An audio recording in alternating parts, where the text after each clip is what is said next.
All right, hello and welcome. We are very excited to be joined this afternoon by the two keynote speakers who are coming to both Melbourne and Sydney Summits this year, and are going to get an opportunity through this Hangout to tell us a little bit about themselves, a little bit about their messages and what excites them, and we can learn a little bit more about them. I'm Kimberly Hall, and I work with EdTechTeam in Australia, and am going to be the MC for the Sydney Summit, and so I'm excited to have these two on board for that, and I'm going to hand over to Anthony. Thanks, Kimberly. Hi, everyone. Anthony Speranza. I'll be the host and MC for the Melbourne event, so we're very much looking forward to that as well. And yeah, also looking forward to finding out more about our guests this evening. So where it's not evening, though, is Jesse. Good morning, Jesse. How you doing? Great. How are you? It's early. I can imagine. You got the coffee sorted, though, right? So yeah, I'm starting to get caffeinated and get ready for the day. Excellent. You guys are in the future. That's what's so fascinating. You guys are in the future. It's amazing. That's right. We are calling from the future. So, and good morning. So it's not good morning. It's good afternoon to Lindsay. Hi. Where are you coming from? I'm coming to you from Cape Town, South Africa. Excellent. So we've got a nice mixture of accents on the call today, which is really, really good. Jesse, if we just start back with you, maybe you'd just like to introduce yourself further and tell us a little bit about yourself and what your educational experience is and your current role. Sure. My name is Jesse Lubinsky. I'm coming to you from New York. I actually don't have an accent. I don't know if you could hear. It's totally fine. So right now I'm about 30 minutes outside New York City. So I actually didn't start out in education. I started out as a technology consultant working for Fortune 500 companies doing like network infrastructure, software development work. I switched into teaching through a program called the New York City Teaching Fellows Program, which basically they take career changers, they put you right into a classroom with no experience, right? Obviously the best way to get people teaching. And then you go to grad school at night and kind of learn how to teaching while you're in the trenches doing it. So I did that for a few years at a high need school in the Bronx. And then moved to my current district in Irvington, which is 30 minutes outside New York City, and started teaching math and computer programming for a few years before moving into my current role of Director of Technology and Innovation. I've been in that role for 10 years. Great. I really like the sound of your title. Jesse, I was just going to ask because in Australia we don't have school districts, so just in case anyone doesn't really know what that means and like the size of your district, could you just tell us a little bit about Irvington district? Irvington. So it actually districts are kind of weird too, right? Because I taught in New York City, which had millions of students in it, and the way it works where I live, and it's different all over our country, but where I live, small towns and municipalities have their own school districts. So my entire district is made up of 4 schools and 1,600 students. So it's not a very big area that we cover. But there are some good things about having that type of size, right? You can actually move and pivot pretty quickly when you want to. So that's a nice, the flexibility is a nice advantage. Yeah, I thought you were going to say something like there's only like 160,000 or, you know, the equivalent of however many students are in the whole of Australia or something. So, which I know is the size of some of the school districts over there. So yeah, absolutely. All right, we might hand over to Lindsay. Do you want to tell us a little bit about your educational background and your current position? Sure. I always find it quite funny when I have to start speaking about technology and education because if you told me maybe 6 years ago that this would be pretty much my full-time job, I would have laughed at you and told you that I don't like technology, I like people. So I started off teaching in a very traditional school environment, chalk and talk teacher, worksheets, the whole drill. And that was in Durban in South Africa. So I'm from Cape Town, but I moved to Durban and started my teaching career there. And then I moved back to Cape Town after doing that for 5 years or so, and got a job in a one-to-one school environment and walked into the first class and all the students took out their devices and looked at me and I was like, okay. So I felt totally out of my depth. But somehow I kind of managed to navigate that space to a point where the intersection of technology and education has really become like the thing that just sets me on fire. So I taught in that school for 3 years, eventually was promoted to management and leadership in that space.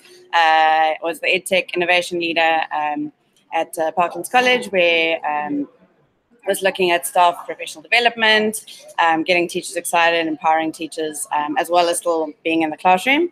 And then at the end of 2016, I left the classroom and the school environment to go and do my master's, looking at professional learning of pre-service teachers.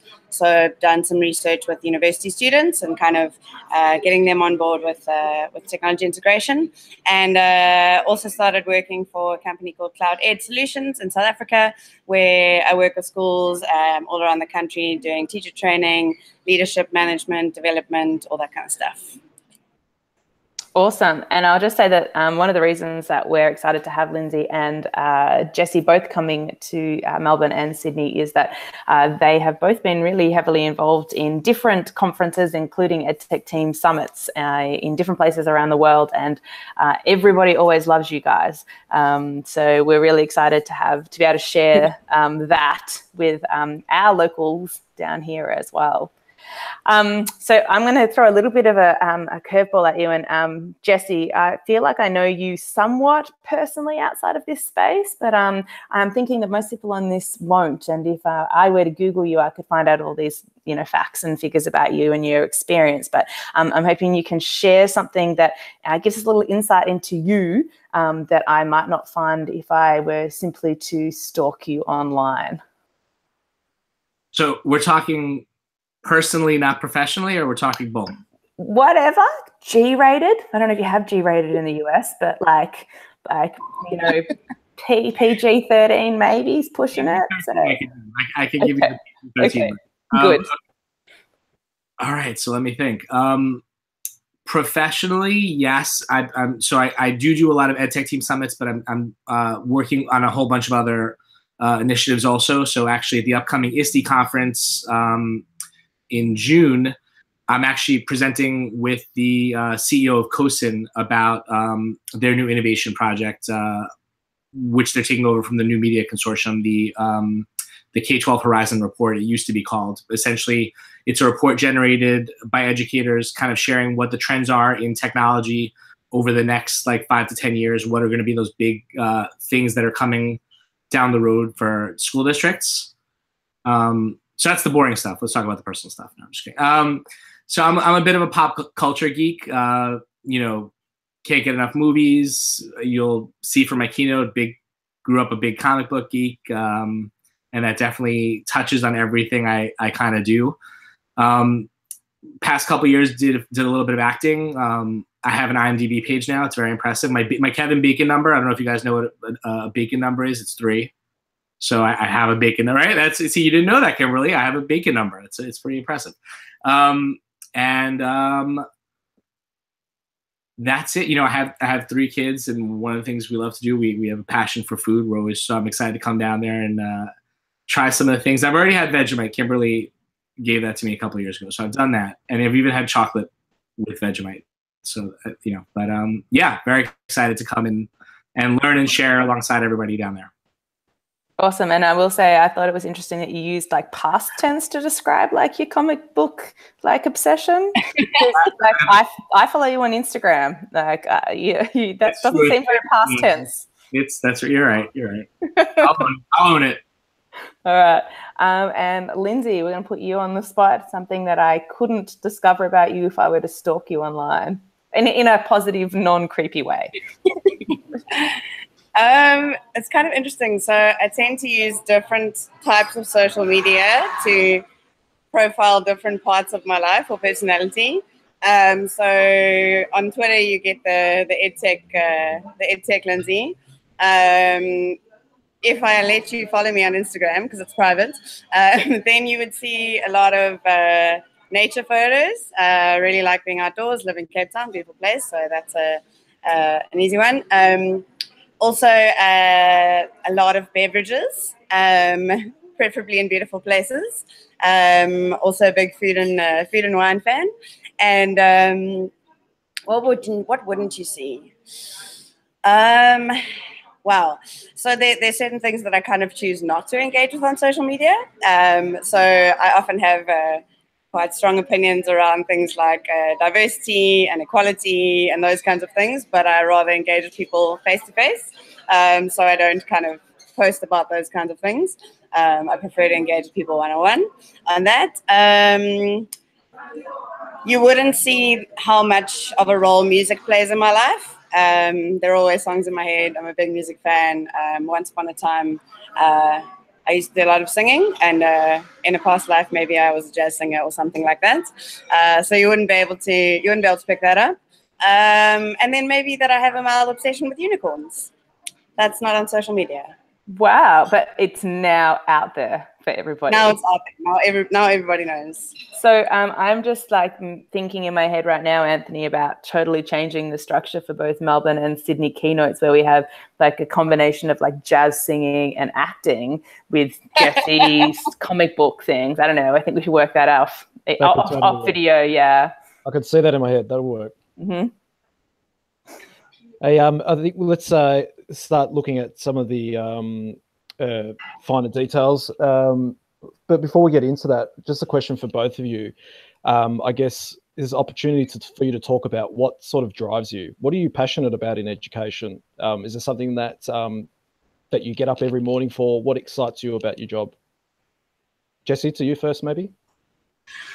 Yeah, I would say that the thing that drives me, the thing that gets me really excited about my job, is the ability to give students the opportunities to pursue their passions, and not necessarily connected to curricular goals, but really just toward making our schools, our community a better place. And actually, I do kind of touch on that in my keynote, some of the initiatives that we've been working on. And actually, Google has kind of recognized us for some of the work we've done, and we've been working with them on building up some of our programs designed to do exactly that, basically empower students. I'm trying to keep it as vague as possible because I want to leave something for the keynote. I don't want to blow it all up right now, but yeah. So I think, looking beyond the standard curriculum and the standard things we do in schools around teaching and learning, how do we kind of extend the four walls of our school buildings to give students those opportunities? Yeah, awesome. I think that's something that certainly I can resonate with. Lindsay, how about you? What gets you going and excited? I think in a word or two, it would kind of be the ideas around differentiation and accessibility. I think that I really saw a massive shift in my own classroom when I could move away from the kind of one-size-fits-all teaching and actually personalize and really differentiate learning for my students on the basis of things that, like Jesse was saying, hooking into students' passions, also meeting students where they're at in terms of their abilities, their kind of natural, the way they learn, and really just being able to make learning a far more personalized and meaningful experience for students. Like, that really gets me excited, because I've seen the power when we can unlock the magic in those students that wouldn't get reached by kind of one-size-fits-all teaching. And so knowing that and empowering other teachers to be able to do that is one of the things that gets me out of bed in the morning, definitely.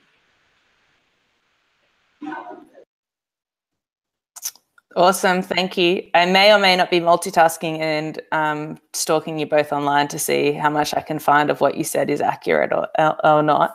I did find Jesse's IMDb page, by the way.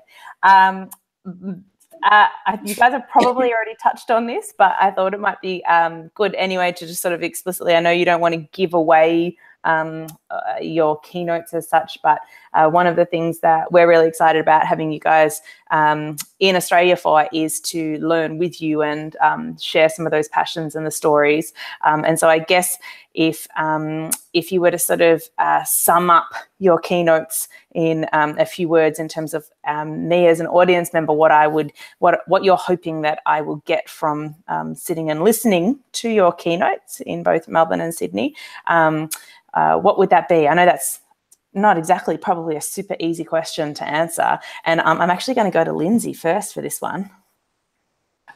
Wow, it's really not an easy question because I kind of feel like my keynote is a journey that we go on together.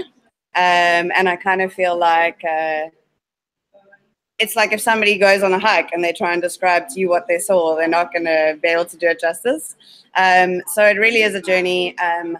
I feel like it's really important for me to connect to the heart of what makes us educators, and at the same time to empower us with not just kind of big ideas, but really practical kind of key strategies that can help us do what we do better.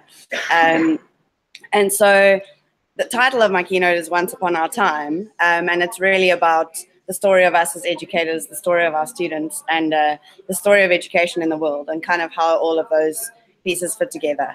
But it's a journey, so you're going to have to brace yourselves for that one. Be looking forward to it. Thanks, Lindsay. Jesse, how about you? What will be the main message of your keynote? What can we expect from that? So I actually start off with the end of my keynote. So I kind of blow the big, the big finale right at the start of my keynote. Right, I get it over with right up front. So the point of my keynote is that I believe that every student is capable of amazing things, that we as educators can bring out the inner superpowers within them. This is not shocking. I stuck with the superhero analogy, but what I do over the course of the keynote is share 3 ways that I believe that we as educators can bring out those inner superpowers in our students. But I do that not through just kind of standing up there and saying, here are the things I think we need to do. I do it through the stories of our students. So I'm going to share some stories of some amazing students and the work they've done, and really talk about how anyone can get, anyone who works with kids, it doesn't have to be a teacher, it doesn't have to be an administrator, it's that we as adults, as people who are working with kids, have the ability to bring out those characteristics in our kids that make them exceptional. And so I want to share some of those ways with everybody. Awesome. I'm looking forward to both of them, very much so. Something different that we're doing at both events as well is we're actually running some deep dive workshops. So they're extended workshops to give people who are returning to the summit, who've come before, or are looking to just get a little bit more hands-on, in-depth into particular areas. We're going to run some 2-hour workshops, and both Lindsay and Jesse, you guys are facilitating those. I thought it might be good just for you guys to tell us a little bit about your deep dive. And Lindsay, you're doing one around growth mindset, I think. I am indeed. Good. Excellent. Yeah, so I think that growth mindset has kind of become quite a buzzword in education circles, at least the circles that I've been exposed to. And the work of Carol Dweck and others is super, super great. And it's really something that transformed my mind around how I think about students and how we think about growth and ability and all those kinds of things. But although I'm a very passionate person, I'm also a really practical person. And so for me, the key thing is, well, there are loads of great theories in education and there are loads of great ideas, but how do we actually practically implement them in our classrooms? Especially as teachers, when there's so many different things we need to be thinking about and there are a million thoughts going through our head when we're in our classrooms every day. How do we actually implement these theories in a way that's meaningful for the growth of our students and to help them kind of unlock their potential? So really what we're going to be looking at in the Power of Possibility sessions or growth mindset sessions is practical strategies for how we can implement growth mindset in the things that we do almost every day or most days as teachers. So things like the tasks that we set, things like the way we do assessment, things like how we give student feedback, what kind of feedback we give. And coupled with that, we're going to whack the G Suite in there and have a look at how we can use the Google toolset to actually achieve these things. So if we realize, hang on, we might need to rephrase the way we give feedback, we might need to rephrase the way we praise our students, how can we then use things like the integration between Docs and Keep and Google Classroom to actually make those things happen more effectively in our classroom? So I feel like it's going to be a really nice balance of looking at the theory, getting our heads around it and making it real in our context, and then leveraging the technology that we have to make that magic happen without it having to be at the forefront of our minds all the time, to still really help our students unlock their potential and to help our students actually start to understand and embrace this growth mindset things. So that's pretty much what it's going to be about. And I'm really looking forward to it because it's a really fun, interactive space. It's not just me telling everybody what to do. We're going to be doing a lot of nice hands-on activities to involve everyone. So it's going to be great. Well, I think you've certainly sold it very well. Certainly sounds very exciting. I think you're right when you say that it can be a little bit of a buzzword in education circles, and it's no different in Australia. But I think a lot of Aussie educators are really looking at growth mindset at the moment. So I think that might be really applicable for the audience. Jesse, how about you? What can we expect from your Geo Deep Dive? So I'm super excited about this. I've been doing this one over in the States for a while as a two-part session, and people have been really reacting well to it. So for the past year, I've been part of the Google Earth Education Advisory Board. And a lot of people often ask me, what's coming up next? Like, what's coming up down the road in terms of G Suite and things like that? And the answer is GeoTools. And that sounds kind of broad, but what we're going to do over the course of the deep dive is really get hands-on with taking a look at the full set of applications and resources that Google's made available publicly for educators and how you can use those in pretty much any subject area. So I think there's something for everyone here. And I think people, this is going to be a little bit of shock and awe because I'm just going to basically spend that first part of the deep dive throwing everything at people and just saying, here is everything you can do. And then in part two, coming back to it and saying, okay, now that you've seen everything that's out there, let's figure out some ways that you can actually leave that second session with some practical ideas that you can implement in your classroom. So I think the goal is to basically let everyone know, what's out there. And I think people will I would be shocked if everyone walks out saying that they knew everything that was in this session, because I really throw everything at the wall and then walk out of that second part with something you can actually use. I mean, how great is that? So I would say don't miss it unless Liz is at the same time. I was about to say, if Liz is at the same time, it's the only reason you shouldn't be there. No, I definitely scheduling them at different times. Yes, yeah, and also when neither Anthony or myself are presenting, so that we can attend as well. So what always happens when we do these sorts of. That's right. No, I always do start talking to people about what they're going to present on at our summits, and then I'm like, okay, I'm no longer presenting because I'm just going to everyone's sessions. So yeah, it sounds great. And I know, Lindsay, you just did, you were just with our team in New Zealand for a couple of events, and people really responded well to some of those ideas that you were just talking about there, which is great because New Zealand and Australian educators definitely are, not that I'm not biased towards them at all, but we're totally leading the way in terms of some of this thinking. And so I think it's really, really speaks volumes that everybody, all our friends across the ditch really enjoyed what you were sharing in April as well. All right. So I'm conscious of the fact that nobody really wants to sit and listen to us talk for hours, even though we clearly could. And, I know. So we're going to sort of start winding up now, and I hope that this is sort of giving people a bit of an insight into Jesse and Lindsay and what to expect from being part of either our Melbourne or our Sydney event, or both. I mean, Sydney has the Harbour Bridge and Melbourne has coffee. So, why not travel between the two? I'm pretty sure that's what, Lindsay, and Jesse are both pretty excited about, is enjoying the food scene in both the cities. And you will not be disappointed. But we are really excited to bring these events back.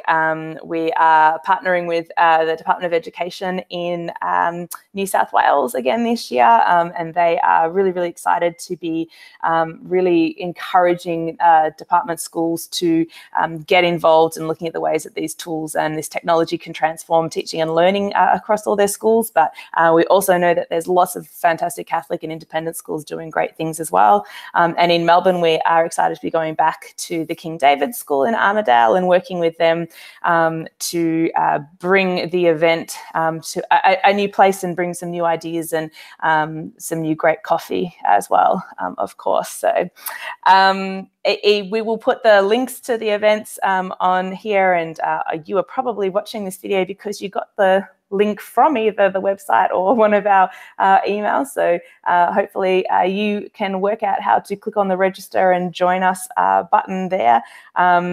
we are really excited to have you. As I said, you know, I feel really privileged to work in this space and get to work with such amazing educators from all around the world. And I'm really excited to be able to bring two of them to two of my favorite cities in the world in July. So thank you to Jessie for getting up really early in New York, and Lindsay, it's the middle of your day, so you don't get a huge thanks.